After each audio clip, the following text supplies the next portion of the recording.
इसमें 9 जनवरी को थाना लिसाड़ी गेट में एक घर से 5 शव मिले थे, जिस पर कि पुलिस ने मौके पे पहुंचकर देखा कि एक पति पत्नी और 3 बच्चे हैं उनके, जिनकी सर पे चोट मार के और एक बच्चे की गला दबा के हत्या की गई थी।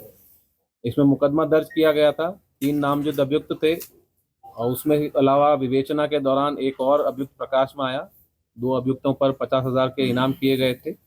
इसमें इलेक्ट्रॉनिक सर्विलेंस के साथ ही जो सीडीआर एनालिसिस है और सीसीटीवी कैमरा है और जो इनके पारिवारिक जन हैं उनसे पूछताछ के आधार पर जो बातें सामने आई, उसमें नाम में वृद्धि की गई थी।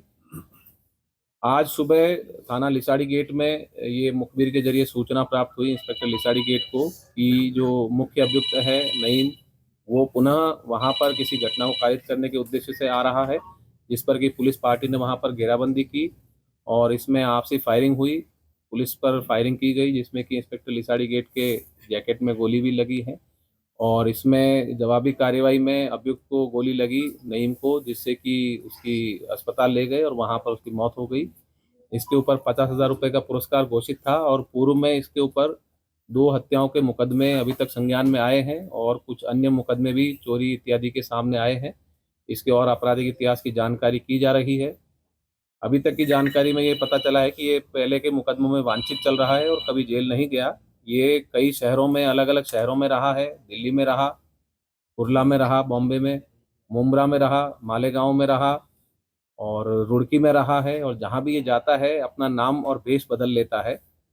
और इसी क्रम में जो पूछताछ जो शाम को घटना हुई उसमें जो दूसरा अभियुक्त था वो थाना लोहिया नगर में पुलिस मुठभेड़ में गिरफ्तार किया है और वो भी पुलिस की गोली लगने से घायल हुए हैं। उसके ऊपर भी 50,000 रुपये का पुरस्कार था। उसका नाम सलमान था, उम्र करीब 24-25 साल है। ये दोनों पिछले 15 साल से साथ में थे और सलमान जो है नईम का दत्तक पुत्र बताया गया है परिवारजनों द्वारा। इसमें जो पूछताछ की गई घायल अभियुक्त से, पूछताछ के दौरान उन्होंने स्पष्ट किया कि नईम के द्वारा अपने भाई मोइन को, जो कि मृतक था, उसे 5 से 6 लाख रुपए कुछ वर्ष पूर्व उधार दिए गए थे। कोविड के बाद में जो अभियुक्त नईम है उसका वित्तीय काफ़ी हानि हो गई थी, जिसके चलते वो पैसे की ज़रूरत में था। पिछले कई दिनों से वो पैसे मांग रहा था और मोइन के द्वारा पैसे उसे नहीं दिए जा रहे थे।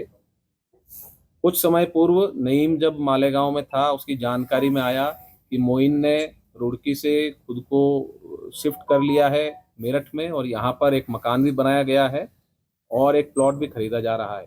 इस बात से उसको काफ़ी गुस्सा आया कि उसके उधार के पैसे न देकर मोइन अपना घर बना रहा है। इसने अपने साथी के साथ मिलकर ये योजना बनाई और योजनाबद्ध रूप से ये यहाँ पर आए करीब 15-20 दिन पहले और तस्लीम, जो कि इनका भाई है, उसके यहाँ रुके और वहाँ पे इन्होंने योजना बनाई कि इसमें मोइन को रास्ते से हटा दिया जाए और पूरा परिवार ख़त्म करके जो संपत्ति है वो इनकी हड़प ली जाए।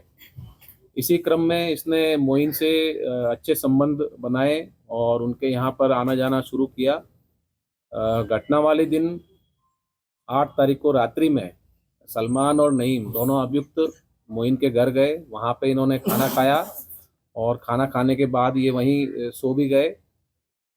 जो मोइन है मृतक, उसके सर पे नईम ने वार किया एक रॉड से और जो सलमान है उसने महिला पे वार किया और इसमें कई प्रहार किए गए थे, जिनसे कि उनके सर की खोपड़ी जो है वो चकनाचूर हो गई और वो वहीं बेहोश हो गए। 2 बच्चे जो थे उनको भी इन्होंने सर पे वार करके हत्या की और एक 8 साल की बच्ची थी, उनका गला दबा के हत्या की गई थी। इसके बाद इन्होंने शव को शत विक्षिप्त करने के इरादे से बेड खोलकर बेड में 4 शव छुपा दिए और एक शव को चादर में लपेट के रख दिया और ये सुबह होने का इंतज़ार किए कि यदि उनमें से कोई जीवित बचा या कोई जीवन की संभावना नजर आई तो उस पर दोबारा से प्रहार किया जाए। सुबह 5 बजे के बाद इन्होंने वो कमरा छोड़ दिया और वहाँ से ये अपना सामान लेकर फिर आगे फरार हो गए। अभी जो जानकारी में पूछताछ में पता चला है, इनके द्वारा राजस्थान, गुजरात और महाराष्ट्र में फरारी काटी गई थी और बाद में पुनः नईम के कहने पर ये वापस आए यहाँ पर और इनको जो प्रॉपर्टी के कुछ पेपर थे कुछ पैसे का मामला था और ये कुछ घटना कारित करने के लिए यहाँ पर आए थे। जो घायल अभियुक्त है फिलहाल वो इलाजरत है, इसलिए अभी उनसे पूछताछ की जा रही है। पूछताछ के दौरान कई चीज़ें सामने आएंगी। क्या नाम है आपका? मोहम्मद अनीस। यहाँ पे 9 तारीख को क्या घटना हुई थी और आज आपको क्या पता चला? 9 तारीख को यहाँ 5 मृत्यु हो गई थी। 5 लोगों की घटना मतलब कत्ल हो गया था और जालिम लोगों ने जिसने भी कराया बहुत गलत करा है। उसमें 3 बच्चियाँ थी, 2 एक जेंट्स था, एक लेडीज़ थी, उनकी हत्या कर दी गई थी। आज हमें पता चला है कि मोइन का नईम का एनकाउंटर हो गया है। तो इस बात से महल्ले के लोग और हम सब लोग बहुत खुश हैं और आगे को भी यही चाह रहे हैं, जो भी इसमें दोषी है कोई भी हो, चाहे मैं भी हूँ या कोई भी हो, उसको यही सज़ा मिलनी चाहिए जो आज हुआ है मोइन के साथ में, नईम के साथ में। और महल्ले में एक दहशत का माहौल है, इसका भी थोड़ा सा भय का माहौल बना हुआ है। थोड़ा सा इसमें भी सहयोग ये होना चाहिए कि थोड़ा सा प्रशासन को इसको भी देखना चाहिए कि यहाँ थोड़ी लाइटों की भी समस्या है, कि अंधेरे का भी माहौल है। इस वजह से भी लोग थोड़ा मौके का फ़ायदा उठाते हैं, थोड़ा सा इस पर भी ध्यान देना चाहिए। और इसके साथ बहुत अन्याय हुआ है, बहुत ही नाजायज़ दुर्घटना रहती है, बहुत ही जुल्म। एक तो जुल्म होता है कि जुल्म की इंतहा होती है, तो जिसने तो जुल्म की इंतहा पार कर दी, और जो और लोग इसमें शामिल हैं उनका भी एनकाउंटर ही होना चाहिए। क्या नाम है आपका? मेरा नाम मोहम्मद अमीन है।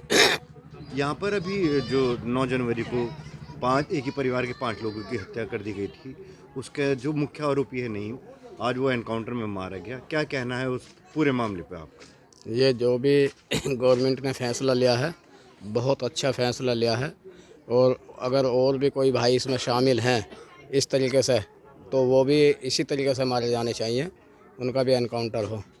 भविष्य में कोई आदमी अपराधी ना बने। ये बहुत अच्छा कानून है अल्लाह की रहमत से, जो हमारे मुख्य आदिल ने आदित्यनाथ जी जो कर रहे हैं वो बहुत बढ़िया कर रहे हैं, मुख्यमंत्री जी। अच्छा जी, इसके लिए सबके लिए सज़ा ऐसी होनी चाहिए, जो गलत काम करते हैं उनके लिए यही सज़ा होनी चाहिए। अच्छा जी, वो छोटे छोटे बच्चे मासूम मारे हैं, उनका एनकाउंटर हुआ, बहुत अच्छा हुआ है जी। यही कहना चाहेंगे हम तो बार बार, जो भी हुआ है वो बहुत बढ़िया हुआ है। पुलिस वालों ने एनकाउंटर कर दिया उनका, बहुत अच्छा किया।